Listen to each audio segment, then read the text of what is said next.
Welcome. My name is Penelope Chatterton. Welcome to Awaken the Dream. My friends, I made it in today. Nasty weather out here, so I'm proud of myself. And Tim Riley, who is directing today.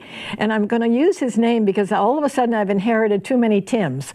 So I got to get the right one. And he's awesome. He knows what he's doing. He knows my every move. And it's very much a privilege for me to work with him. Also, I want to thank Joel Goldsmith. I mean, born in the late 1800s, he's global. What a contribution so long ago as a retailer, a Christian Scientist, a healer, a speaker at the First Church in Boston, finding that organized religion was interfering with a mystical sense. So he just was channeled the infinite way.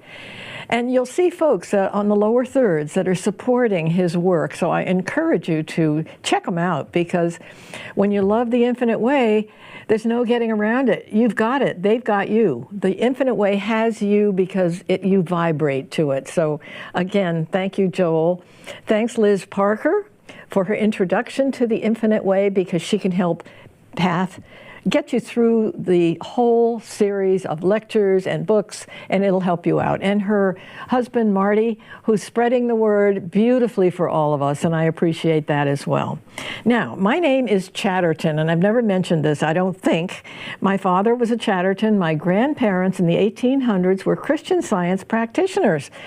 And so, you know, when I took this name back, I didn't realize I was doing it for the right reason, because they thought outside of the box. They were way showers. They didn't accept what was in front of them. They experimented. They looked into healing. So I'm very blessed to have that name. So Nathan Sr., Bernice, thank you. Thank you for the name. Thank you for your heritage and for the gifts you've given me. Now, today, we're going to talk about rising to mystical consciousness through prayer and treatment. Now, what could that mean? This particular lecture, which was performed in 1963 in Hawaii by Joel, blew my mind, because I was not only ready for it, but it has helped me more than most programs, or I'm just growing. I think I'm growing. Because he always says, don't ask for anything in the human world. You know, the metaphysical world used to be claiming, I have no temperature, it's gone down. You know, you could claim in the metaphysical world, and we've gone now beyond that, which is pretty exciting, into the mystical world. So let me see if I can explain the difference. In the metaphysical world, which I remember so well as a kid, studying all kinds of metaphysics and Course in Miracles, any kind of training in mind work. And when you ask for something in the human realm, God doesn't hear that. And I needed to hear Joel say that. That is not heard by human beings. God does not talk to human beings. God talks to you in your soul. So how do we find the soul? So if we let go of the mind, and we don't ask a practitioner or a healer for how we can grow and change and be different, that's not going to work either. And guess why? You have to have your own individual experience. You are an invisible entity. You are someone who has a consciousness that's individual. Just you has a contribution to make. So you have to listen for the still small voice. So if you go to some professional for, hey, fix me or tell me what to do, that's never going to work, because you're not experiencing that. You're listening to someone who's got some principles for you to listen to. And Joel even says when he first started out, he would spend an hour with a client going over all of these principles, realizing that he had to grow even deeper. So how to grow deeper is to be within and let Christ do the talking. I love that concept. Rather than telling people what to do, that's not what this is about. That's your human mind at work. You don't want to do that. If you're with someone and you want to give them some help, let's say they are not open to what you are involved in, Joel always says that's the perfect thing. Give them money if they need it. Give them clothing if they need it. Don't tell them. If they don't know where you are, don't tell them where you are, because it's not up for debate. Nobody's going to go back and forth on this. This is not debatable. This is a personal experience we can all have. And how we get there is to practice going deeper and deeper and deeper within. And that so helps me because I've been working at this quite a while. And you know, I got a lot of work to do. I have fantasies of fear that drive me nuts. And I don't know if I practice that because maybe practicing that might make it won't happen. So I have to scold myself and go within. That sends me deeper within when my imagination gets crazy with all the things I hear that are scary. We have eternal peace within. We have grace. We are sitting with grace. It is our sufficiency to be in grace. It is our gift. We have a source within us. And when you are private about that, when you are secretive about what you do, guess who shouts from the housetops? God. He loves that when you honor the fact that you do not have to try to sell anything. You can only be within and listen to the still small voice. That still small voice is God talking to you, the Christ talking to you. So rather than going through all those principles and sharing all kinds of thoughts, when you're with someone who needs some help, let's say they want the rent, you have to say, I can't give you the rent, but I can give you this. And you can go within and listen to see if Christ has something to say that will help this person. But you don't come up with some ideas for him. You can only say, I can't do that for you. I can't give you anything that you want in the human realm. God does not hear the human mind. Please understand that. Doesn't hear that. You have to go deep within. So the punchline is, as we go deeper and deeper, and we practice going deeper, as we discard all the fantasies and the fears, we find they sort of leave us. We're feeling more relaxed, more at peace. We want peace. It's a tough planet, but it's a perfect planet. That's what's so interesting. The human planet is tough. The divine planet is perfect. We are one soul, one world, made by God. It was perfect in the beginning.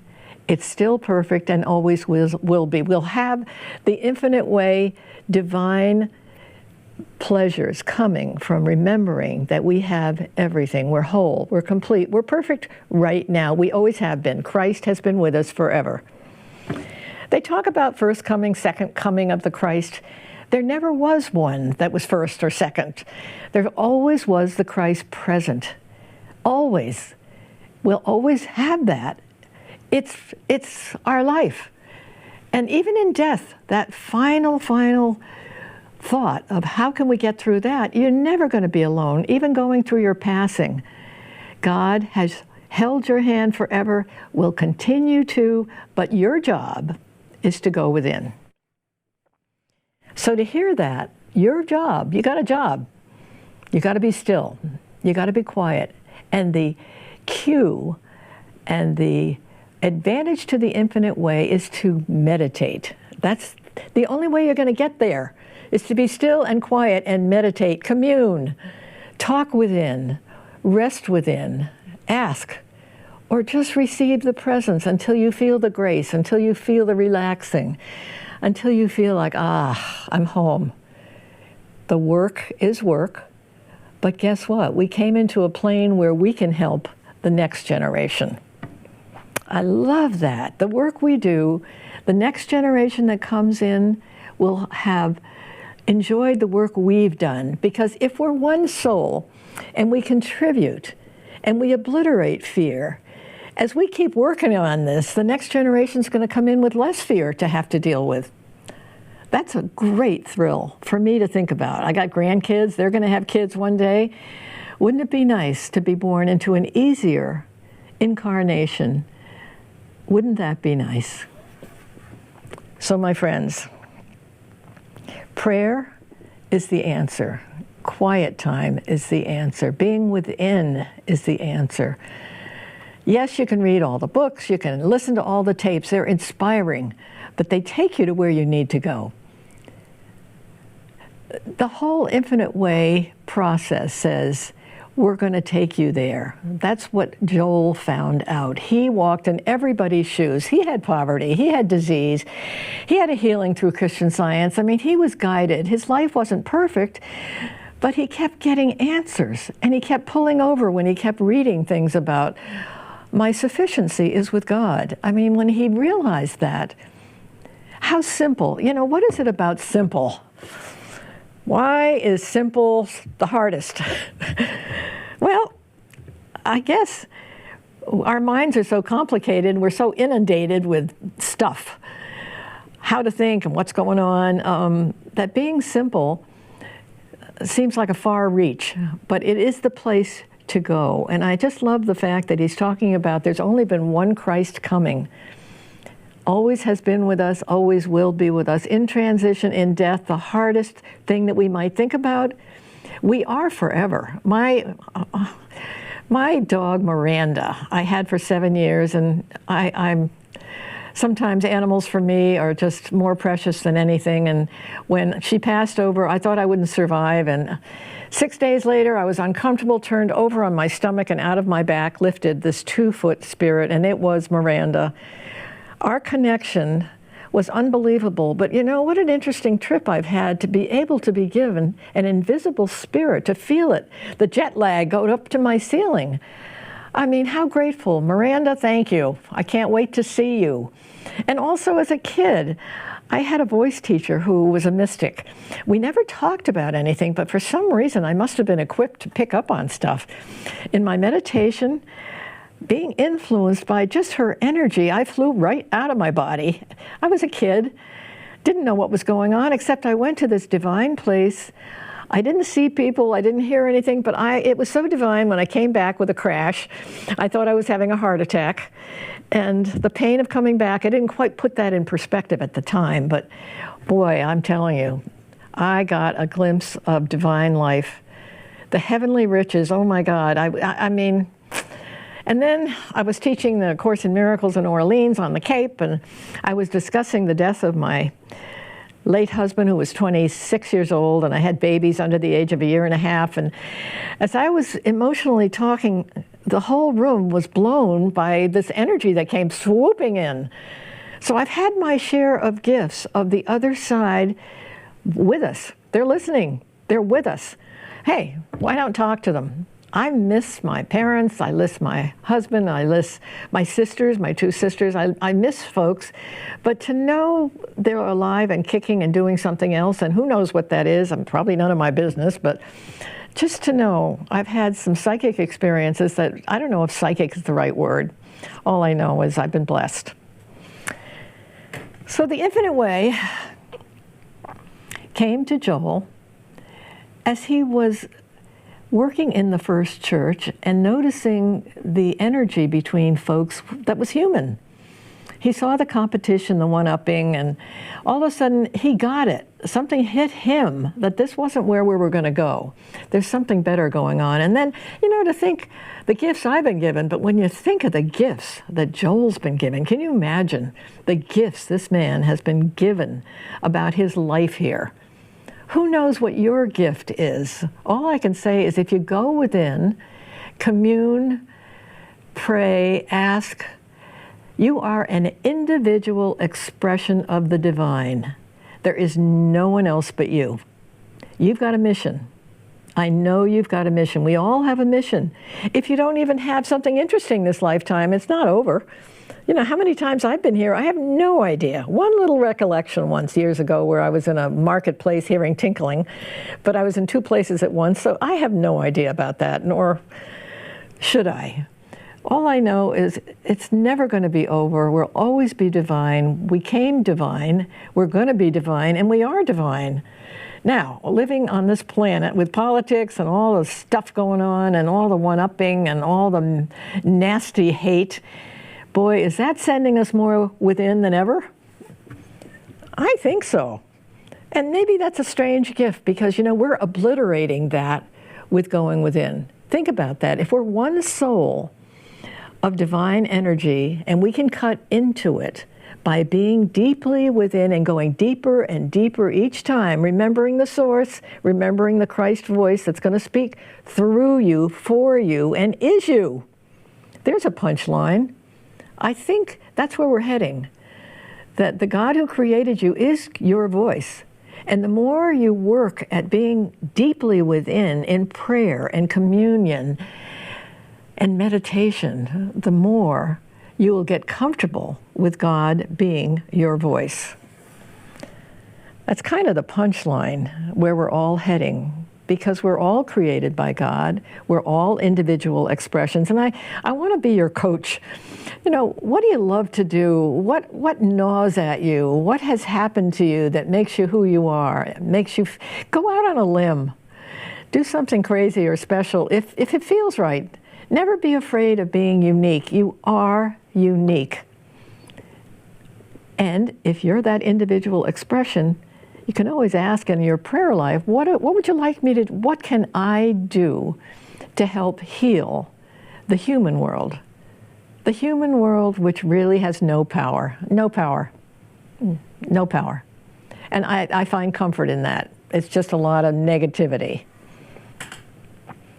But we were born into this nonsense and we listen to it. And, you know, I don't know about you, but my TV's going off more.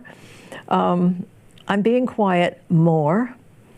When I wake up in the middle of the night, I know where I am. I know who to talk to. I look for grace. I look for peace. Because with that peace are the heavenly riches. Now just think about this. Let's say you want this. You want your rent. You want more money. You want better looks, whatever. You want a better house. Guess what? If you don't ask for that and you go within and you let the Christ talk to you, your heavenly riches will be far greater than what you ever dreamed of. Think about that. Greater, the heavenly riches will surprise you with something miracles. The things you think you want are going to look shabby compared to what can be given you if you do your homework. How's that for a punchline? I'm feeling like your coach. Go within. Heavenly riches are waiting for you. Don't ask for anything. Nobody's going to know. A practitioner is not going to be able to tell you a thing. You go within. Your individual expression is waiting for you, and you've got a hand holding yours all the time. Think about that. You have a source. You have a voice. Everybody has an individual voice and a guide. So, you know, each day, where are we going? What are we doing? You're with me. What's up? And it doesn't mean you leave your job, you know. He's not asking you to do crazy things like that. Do your job. Do what you have to do. Be a good family member. And remember the temples of God. All right. He loves to use, Joel loves the word temples everywhere. Temples of health. Temples of wealth. Temples of family. Temples are everywhere. And that means all of those issues are perfect. Your family's perfect. You're perfect. Even though I got such a kick out of Joel when he was laughing about what old bodies, diseased bodies are temples. He struggled with that one, but they are. But you have to go deep within and cut out all the stuff you think you feel and see and what you're hearing from, he calls it materia medica. Yes. We need doctors when we need them, until we don't need them, until we can be our own healers with the source. You're never alone. There's something about that. You're never, ever alone. And it's a beautiful feeling when you sit in grace. Our goal is grace. Our goal is to rest in grace. And grace brings you peace. And on all those fear thoughts, all of a sudden you might notice, gee, they're not bothering me the way they used to. The more you practice going deeper and deeper. And so I needed this particular lecture on my journey because it has really inspired me to be more inner, to rest in the presence, to feel the grace, to know I don't have to fear a thing, that there are temples for my children, my grandkids, the world. There's a temple for the entire world. Temples of perfection and joy and infinity. So I'm kind of wrap up here with the idea that we are eternal, we're infinite, we've been around forever, and we will be around forever.